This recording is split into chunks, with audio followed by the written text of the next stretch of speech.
Bom, a gente vai continuar agora, né, caminhando aí para a conclusão do que interessa, que é, como é que eu faço isso? Como é que eu domino o tempo? Perceba que aqui o tempo do sujeito, e a palavra sujeito ela é fundamental na filosofia. Sujeito é quem é que está comandando isso. Então eu vou pegar a fala que eu citei. Não consigo ficar sem fazer nada. Quem é que está comandando essa relação sua com a sua vida? Se eu não consigo ficar sem fazer nada, é porque tem alguém que está, alguém ou algo, que está me levando para um caminho que nem eu mesmo entendo. Então, conseguir ficar sem fazer nada, todo o problema que tem essa fala, diz respeito a qual é a sua relação, quem é que está se relacionando, quem é que está comandando sua relação com o tempo. Então, a palavra sujeito é essa. Vou dar um exemplo, outro exemplo que tem a ver também com a sociedade de consumo, para poder defender essa ideia de sujeito, que é quando você vai comprar uma roupa e você acha que está... você gostou da roupa, prova a roupa e fala, estou gordinho, né? Não ficou legal porque eu estou gordinho. Então eu vou entrar na academia para poder ficar maneiro e poder vestir essa roupa. Eu descubro quem é o sujeito da relação, é a roupa. A roupa está dizendo o que eu tenho que fazer. Ela que disse que eu estou gordinho e aí eu vou obedecer ela, né? Vou fazer alguma coisa para emagrecer e vou lá comprá-la. Essa é uma relação onde o sujeito está invertido. Ou seja, a coisa está comandando. Isso tem muito a ver com um outro intérprete muito bacana da sociedade capitalista, que é Marx, né? Que vai falar, a gente vai mercantilizar, a gente vai coisificar as coisas. Então, coisificar, de certa maneira, é deixar que o ser humano seja sujeito para que as coisas sejam sujeitos. Né? E a gente trabalha para comprar algo, a gente malha para ficar interessante na roupa e assim por diante. Essa é uma relação que está invertida. Então, a proposta é pensar como é que nós estamos nessa relação sujeito-objeto. Nessa história aí. Bom, vamos então pegar a filosofia, né? Como é que a filosofia olha para o tempo, para o instante de vida? A palavrinha devir. Devir é um nome filosófico para tempo. Né? Desde os pré-socráticos, tem um cara que também, quem já fez alguma formação em filosofia já passou por ele, que é o Heráclito, era o pensador do devir.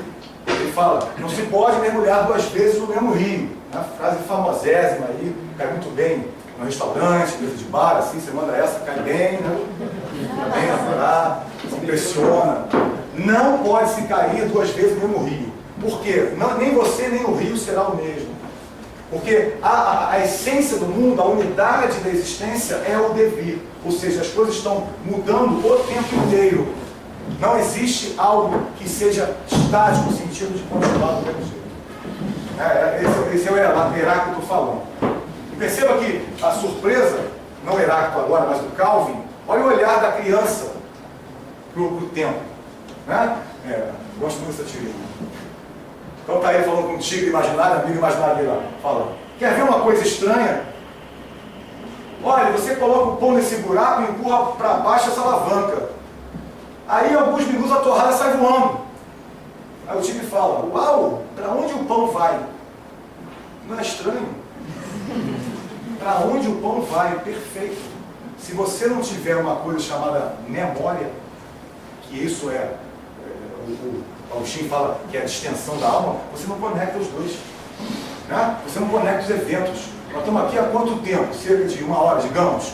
A gente sabe o que foi dito antes e agora. Só sabe porque a gente está usando a memória. Ou seja, memória, na verdade, no momento de Agostinho é alma. Né? Então ele vai falar, é a minha distensão da alma que permite conectar esses instantes.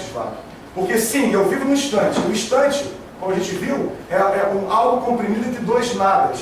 Mas o próprio instante é um nada. Porque se eu pensar um instante é 1 segundo, mas eu posso dividir 1 segundo em 2, em meio e meio. E aí eu faço essas divisões sucessivas e percebo o seguinte, o instante é algo que eu não consigo nem aprender.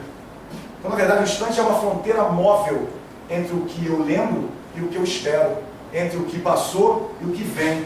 Então, o instante não existe. E aí eu fico, o que existe? Existe uma memória. Existe um ser humano que, na relação com o tempo, faz esse grude, como se fosse um concreto entre os instantes.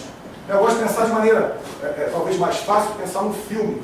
Mas aquele filme, não digital atualmente, né? Os fotogramas, numa sequência. E a gente olha o filme sobre a mesa. A gente olha o filme e vê que ele é formado por imagens relacionadas. Mas quando passam as imagens em uma determinada velocidade e tal, eu não vejo fragmentado. Então a velocidade com que o filme, né, uma sucessão de fotos passam, e eu percebo como continuidade, é uma espécie de memória, usando essa reflexão para dentro do ser humano. Ou seja, a memória vai conectar isso. Bom, o devir então seria o próprio tempo, né? Vamos pensar um pouco mais usando Agostinho, né? Eu estou já concluindo, o que eu estou falando ele vai falar de uma maneira muito mais brilhante. Porque o Santo Agostinho, independente da sua relação com a Igreja Católica, ele é um dos padres. O Santo Agostinho, numa época chamada patrística, que é o início ali do catolicismo. Então, ele é um personagem bastante ligado, foi canonizado, né? Ele começa como Aurélio Agostinho, termina a vida como Santo Agostinho, mas é um autor de primeira, inteligentíssimo, ele é um cara que se coloca primeiro, ou de forma mais consistente, sobre o tempo. Ele começa dizendo assim: o que é, por conseguinte, o tempo? Se ninguém me perguntar, eu sei. Se eu quiser explicar a quem me fizer a pergunta, já não sei. Não dá uma trava aí, só para pensar no que ele está dizendo. Né? Então, sei o que é o tempo, mas não me peça para explicar. Mas ele vai avançar, vai tentar melhorar isso. Porém, né, atrevo-me a declarar sem receio de contestação que, se nada sobreviesse, não haveria tempo futuro. E se agora nada houvesse, não existiria o tempo presente. Então ele diz assim, existe esse tal de tempo, né? Não consigo entender muito bem, não consigo descrever, mas existe uma sucessão, né? A ideia do sobreviesse e tal é sucessão de fatos. Então eu consigo ver que a torrada está conectada ao pão, né? Consigo perceber essa mudança, coisa que o Calvin ainda não estava percebendo. Mas ainda tem uma certa dificuldade em entender claramente, em descrever, explicitar o que seria esse tempo. Uma das coisas que aparece na reflexão de Agostinho é porque o tempo pode mudar a maneira com que eu percebo as coisas. Dá uma olhada nesse vídeo.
Hoje a gente tem, esse vídeo até um pouco atrasado perto de algumas coisas que a gente consegue fazer hoje, né? A gente estava na sala, acho que foi no primeiro ano, conversando sobre máquinas que tiram 1 milhão de fotos por segundo, né? A gente conversou sobre isso.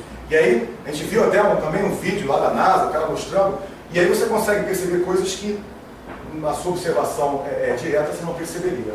O que eu estou querendo dizer aqui? Com a ideia de que um instante, aquilo que eu falei antes, né? De que um instante de 1 segundo, subdividido em não sei quantos pedaços, acaba mostrando que o instante não tem uma existência própria. Né? Esse vídeo mais ou menos defende a ideia do instante como não tendo existência, tendo essa fronteira entre o passado e o futuro.